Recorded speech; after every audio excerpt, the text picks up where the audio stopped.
I'm Bill McQuarrie. I'm running for mayor of Kamloops, and for a number of years I was an entrepreneur and started a number of successful companies.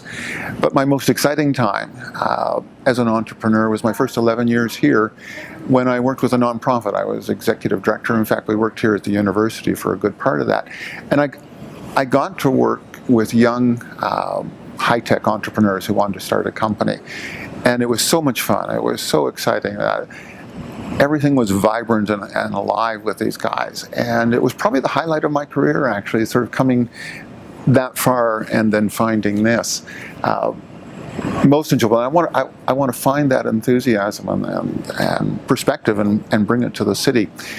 I've worked with government on and off for quite a long time with both the federal level, provincial level, and municipal level.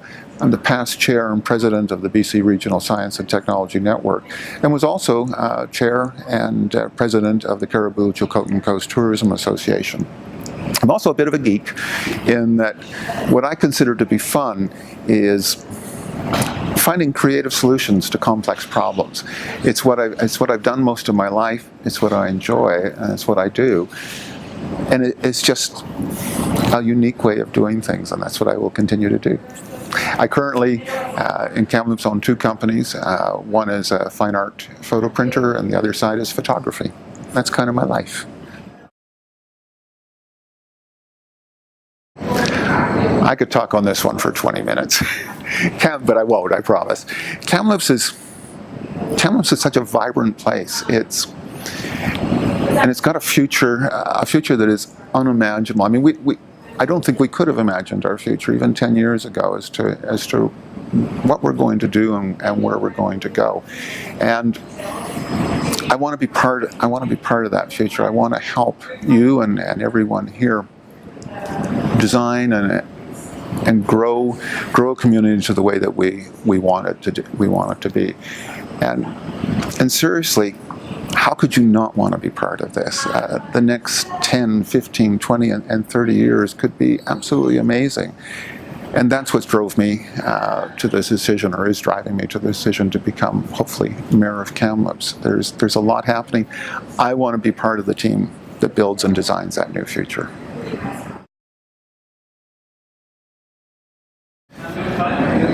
This is going to sound a little bit boring to start with, because my top priority is to look into the finances of the city, make sure we're getting the best bang for our buck, the most efficient use of our money. And when I say our money, it's your money. It's the taxpayers' money.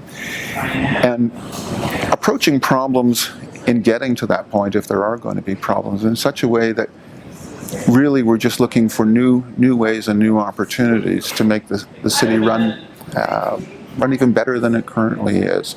So that's number one priority.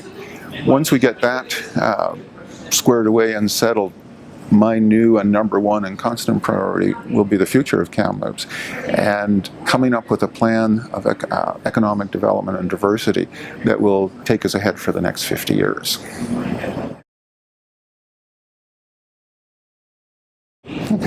I think the youth demographic in Kamloops is not where it should be. It should actually be much higher than it currently is, and we need that demographic in Kamloops to make that future. If we're looking at the economy, we want to create an economy that recognizes new attitudes that you have for work that may be different than my generation. We want an economy that recognizes the value you place on work and personal life, that the two can cohabitate, shall we say. I want to create an economy that is a sustainable solution that allows you to work, make money, and keep our planet the way it is right now. And I think if we can do that, you are our future, the youth is our future. Without you, Kamloops just kind of exists. With you, we thrive.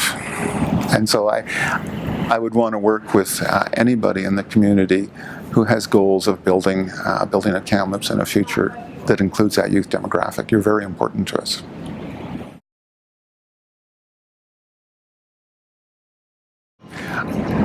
I don't think Kamloops is just one thing. I think Kamloops is so much more than one thing that if I met that visitor, I would want to tell him about, or her, about the bike ranch, about Harper Mountain, about Sun Peaks, about drifting the Thompson on a sunny summer afternoon, music in the park, the restaurants we have. There's so much to experience here in Kamloops that I think what I would tell that visitor is say, you need to stay for a few more days because there's so much more to us than just one thing.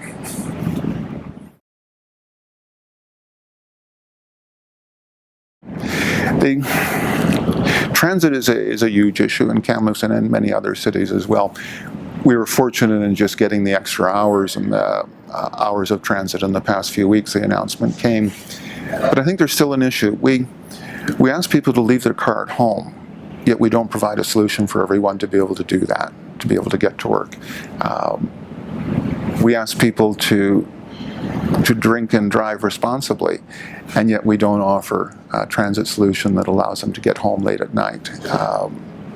It's difficult to ask people to do things if you haven't got what's needed to make it happen. And I think the problem's a lot more complex than a single answer. And so what I would do if mayor is I would ask people to invite me to come with them on a ride, their ride. What's their morning like for getting to the university? What's their morning like for getting to work? How long does it take? How many transfers do you have to make? The best way I can get a handle on that is to follow you, is to say, okay, give me a phone call, tell me where to meet you, and I'll ride the bus with you, and we'll find out what it's like. And from there, I think we can start building very constructive solutions.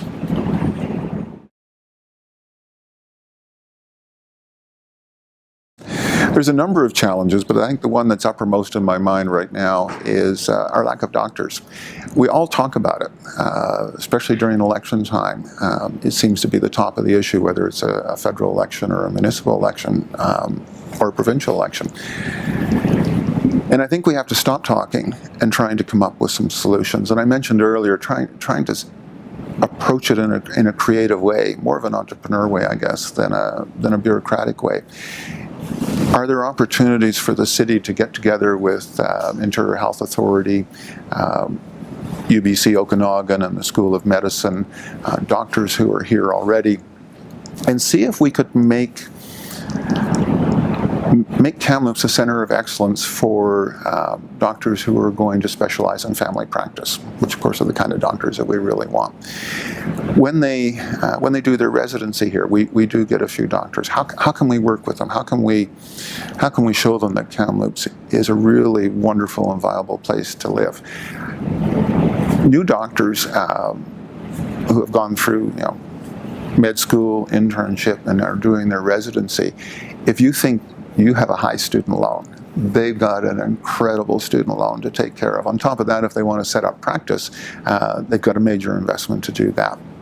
Maybe as part of our recruiting tool, we get together with a developer, help build a facility, a clinic, where a doctor could move in and have everything set up for him. He still have to pay rent, it's not free, but his practice is ready to go. The only thing he has to bring is his stethoscope.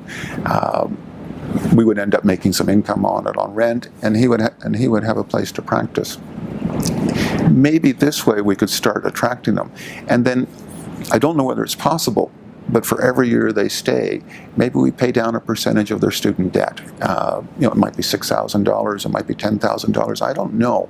This is how an idea starts. So is, what can we do financially to make it attractive, and what can we do to make the city look as attractive as we know it really is? So let's start approaching ideas this way, or problems this way, and come up with ideas that might work. That's another question I could probably spend half an hour to an hour on, and just sort of scratch the surface. And I'm going to get back to where we are now and where we will be in the future. And there's quite a change, and change brings concern for some people because it's uncertain. The future is uncertain as we go through this. But your other choice is to stay on the current path. And it's an old path, well worn, and following that path has some uncertainty to it as well.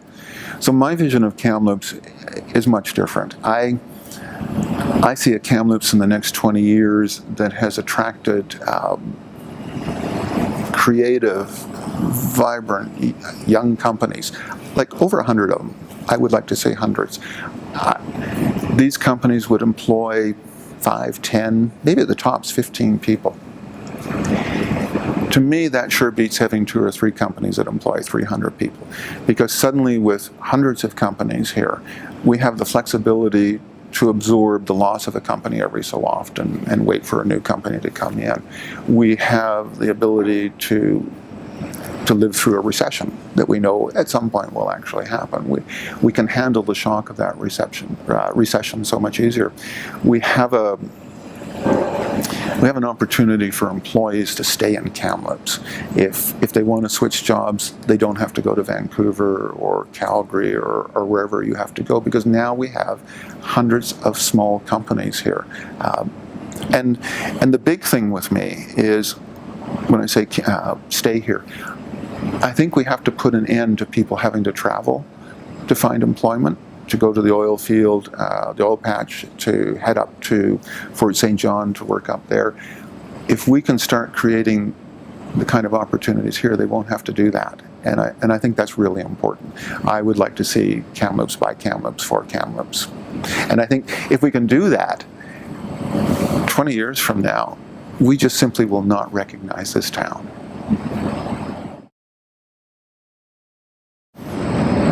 I'm going to be a little sappy on this one. My family.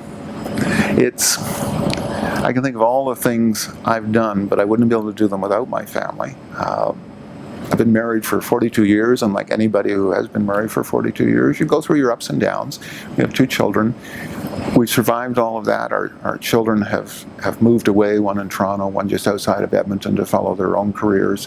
And you look back on it and you go, is there anything better than that you could have done? And that's my proudest achievement.